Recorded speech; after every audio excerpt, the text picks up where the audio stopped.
Hi, welcome to the Improvement Today channel, where we will discuss multiple topics such as health, money, good habits, psychology, and so much more.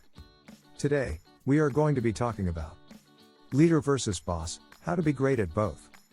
A leader and a boss are not the same things. A person can take on both roles if they have finesse, but it's not easy. Let's go over the difference between leader versus boss, as well as some specific qualities that are important in each. Leader versus boss, what's the difference? A leader is a real member of the team who is in charge of rallying their teammates. And a boss is more like a coach who directs the team from the outside. In other words, a leader is in the trenches working alongside the people they are heading up. And a boss makes it a full-time pursuit to guide the team and push them to improve. There are certain organizations that lend themselves to a leader versus boss and vice versa. Leaders are often better at steering the ship while keeping their team happy. When the team members don't have a definite boss figure to report to, they often feel more liberated. Since they don't have a strict framework to adhere to and have less fear of negative repercussions, they are more willing to take risks that could result in big rewards. That being said, a boss is often better at getting more done in less time, since they don't have to be as democratic with their decision making. A boss also tends to be better at steering projects in a very specific direction, since they can spend all their time guiding the team, instead of splitting that with working on the tasks themselves. Qualities of a good leader. Humbleness. The worst thing a leader can do is make their teammates feel inferior. The leader's biggest strength is that their team can relate to them on casual and professional levels. And a leader must speak and act humbly to maintain that demeanor.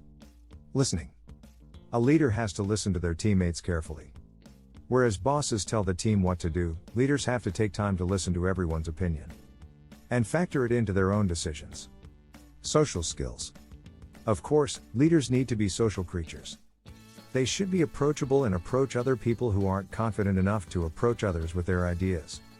They need to be able to coax opinions, or actions, out of even the most stubborn or reluctant of their teammates. Subtlety. The best leaders are able to make their status as a leader all but invisible. If you're a good leader, teammates should feel good about rallying around you, but should not immediately identify you if asked, "Who is the leader of this group?" Basically, a good leader seems like just another critical member of the group. Qualities of a good boss. Conciseness. As we mentioned, bosses excel at doing things quickly and decisively. So that this strength is not squandered, a boss should be as concise as possible with his language and interactions to not waste time. Directness. A boss does not skirt around issues. He gets right to the point without pretense to expedite things as quickly as possible. When the boss discusses an issue, they need to be brutally honest without being a jerk about it. Positive feedback is nice to hear, but it doesn't actually spur improvement like constructive negative feedback does. A boss understands that. Empathy. Bosses are not working alongside their employees, but they should still try to put themselves in their workers' shoes to figure out how they feel. The best guidance comes from first-hand experience, after all, and imagine first-hand experience is the next best thing. Ability to inspire.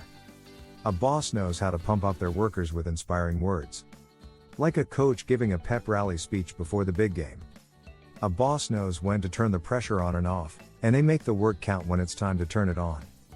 Here are a few more tips on how bosses can inspire employees. Delegation. The key to being an effective boss is being able to deploy your workers in the right places. Like a general on a Civil War battlefield. This requires knowledge of every worker's strengths and weaknesses. And it means you have to balance them carefully to make sure everything gets done at optimal level. Planning. A good boss thinks many steps ahead to foresee where they should steer the organization. Being able to foresee what obstacles are coming and where to use resources to avoid those obstacles is critical. Whether you're a leader or a boss, productivity is the goal. The question is, are you going for a holistic, long-term strategy or a more traditional and direct strategy? Thank you for watching. Hope I will see you again tomorrow. I would love to grow this community bigger and bigger. Let's help each other improve ourselves every single day. Bye for now, and remember that life is good.